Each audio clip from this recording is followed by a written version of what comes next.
അച്ഛൻ്റെ മോളുടെ പിറന്നാളൊന്നിരുന്ന്. ആ അറിയാം. നീ പോയിണ്ടയാ? ആ പോയിണ്ട്. ആരൊക്കെ ഉണ്ടായിരുന്നു അവിടെ? അവിടെ എല്ലാവരും ഉണ്ടായിരുന്നു. അമ്മക്ക് ഭയങ്കര സീനായിരുന്നു, പിന്നെ ചേച്ചിയും അവളും ഭയങ്കര സീനായിരുന്നു. കാര്യങ്ങൾ ഇങ്ങനെയൊക്കെ ആയതുകൊണ്ട് എല്ലാവർക്കും ഭയങ്കര വിഷമമുണ്ട്. ചേച്ചിക്കും എല്ലാവർക്കും വിഷമമുണ്ട്. അറിയാം, എന്നാലും ചോദിച്ചതാ. നിനക്കെന്താ വന്നണേ? ഒന്നും വേണ്ടായിരുന്നു തോന്നുന്നു, ഒന്നും ചെയ്യണ്ടായിരുന്നു തോന്നുന്നു. ഞാനാണെങ്കിൽ കുറച്ചുകൂടി ബെറ്റർ ആയിരുന്നില്ലേ. കളിക്കണില്ലേ?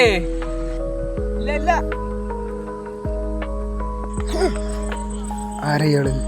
ഇയാളെ ഞാൻ ഇവിടെ കണ്ടിട്ടുണ്ടല്ലോ.